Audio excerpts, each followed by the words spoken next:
What's up, YouTube? This is Too Raw for TV.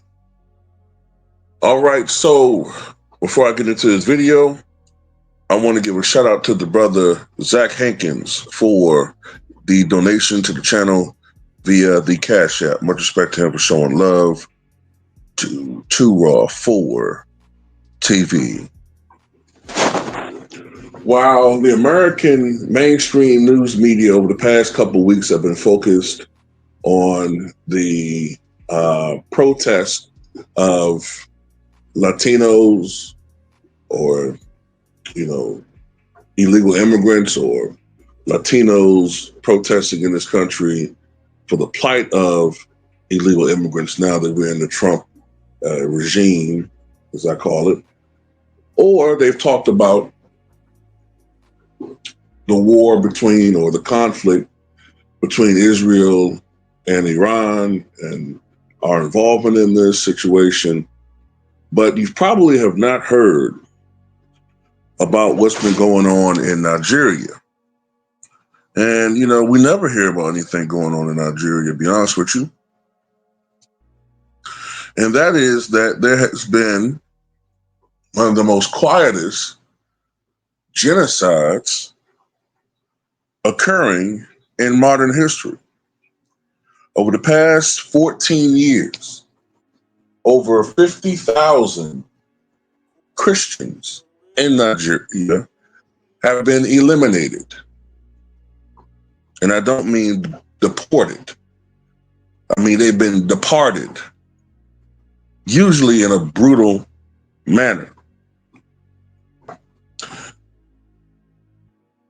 This crime has been committed by Islamic Fulani extremists, and they have unalived numerous Christians in north central Nigeria, particularly in Benue and Plateau states.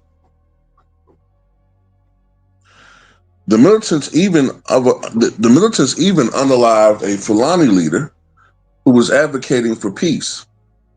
Bandits in the Northwest persist in abducting Christians and preventing them from farming. So basically, what's been going on, for what I could tell from a little bit of reading, is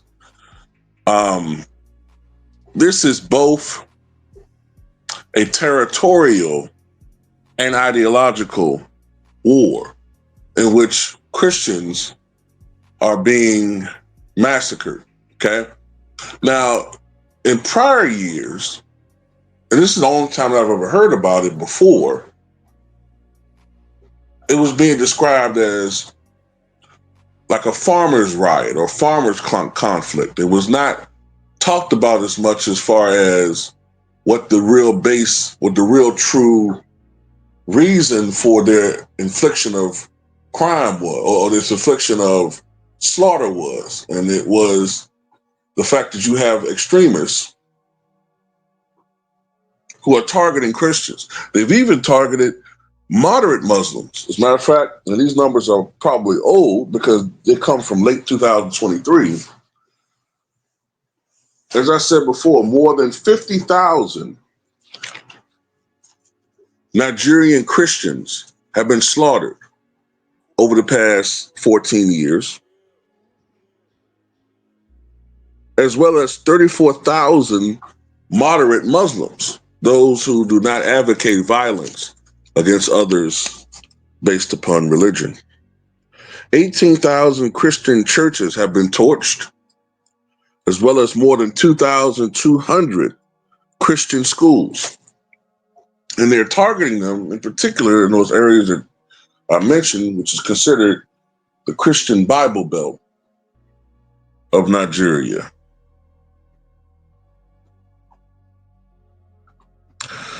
And these extremists, they're trying to wipe out all of the farmers, the Christian farmers, and take the land for themselves. And in the manner in which they've done it is just totally brutal, to the point where they have locked people in churches, the ones I mentioned, burned them. Those who try to run out who are often, scorched, or those who may not have been burned, they hacked to death. They've even burned alive babies. So, this is something that is continually to go on. I think I read that every 2 hours at this point, a Christian statistically is being unalived in Nigeria. Recently, there was an attack where 200 Christians were slaughtered. And I'm reading from an article called Religion Unplugged because the mainstream news media is not talking about this.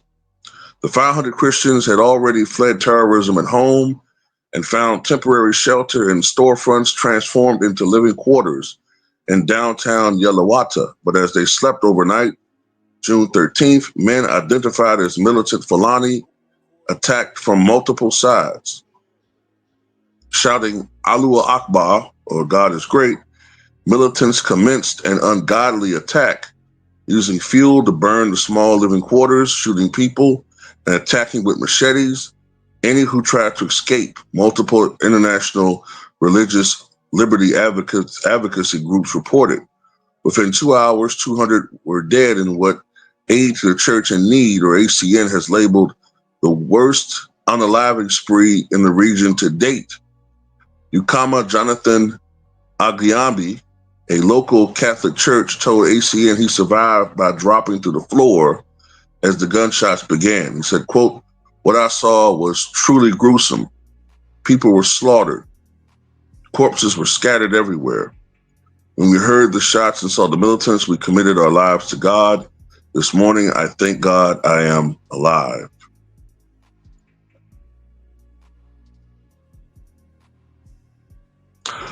Local law enforcement arrived 2 hours too late. A leading priest in the diocese of Makurdi told ACN, quote, "Where were they the previous evening when we needed them? This is by far the worst atrocity we have seen. There has been nothing even close." And like I said, this is something that I had not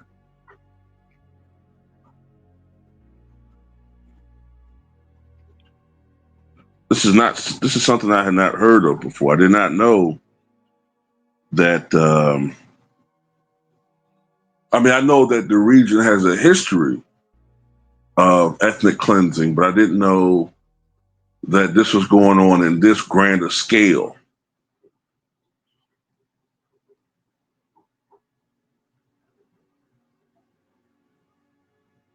And basically, I think the last couple of administrations in Nigeria have been anti, or at least covertly anti-Christian, and they've tried to cover this stuff up.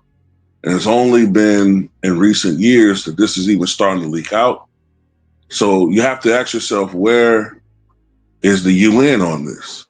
Where is old Donald Trump, who always, screams that he's for Christianity and we need to become more of a Christian nation? Back how we're always a Christian nation, love and compassion. Well, where is your love and compassion?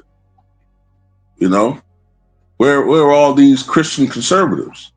They should be outraged. Or is there racism superseding any level of compassion here? People should not be slaughtered because they choose to believe in Jesus Christ. And I'm not a religious person at all. Religion is not my thing. I'm pretty, if anything, I'm sort of, I don't want to get into my religion because people ask you all these questions and all that. I'll just say I'm not religious. But I do notice, and I would say this has occurred over the past 25 years at the bare minimum. I have noticed even in this country, which I think is partially one of the reasons why Trump has risen politically. I have noticed an attack on Christianity in this country. Whether you want to believe it or not. Sunday was a day of worship when I was growing up. Sunday was a day of worship. You saw religious programming on Sunday.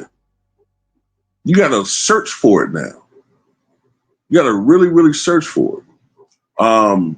Most movies don't really even have, or TV programs don't even mention Jesus Christ anymore.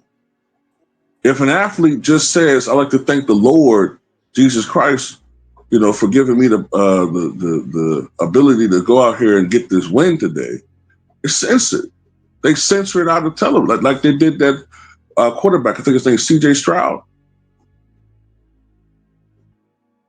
But if anybody says anything that's anti-Islamic, you know what I'm saying, or anything else, you tell me about it. But anyway, there need to be more attention on this. I'm not the best person to talk about this.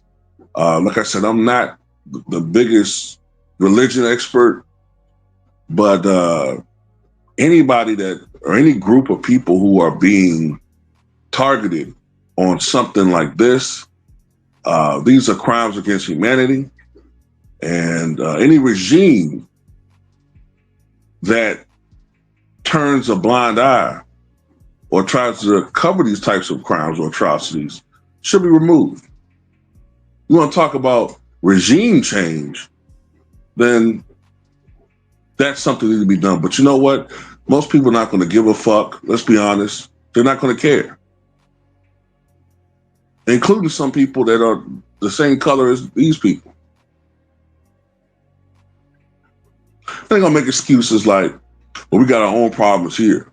Or these people, they think they're better than us. They got all these bullshit excuses to just tap dance and step and fetch it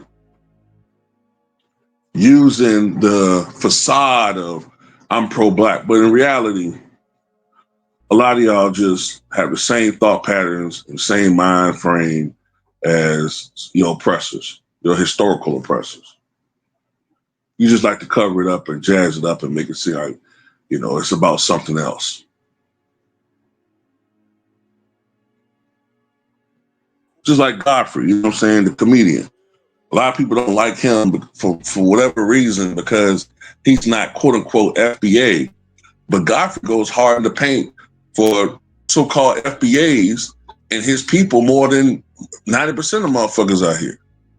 But it's really just another avenue for sly black people to just hate on each other. That's it. If it's a way to hate on another black person, unfortunately, a lot of black people will take that route. But when it takes the courage to criticize or critique the majority in this country, they're not comfortable with that. So they'll pivot.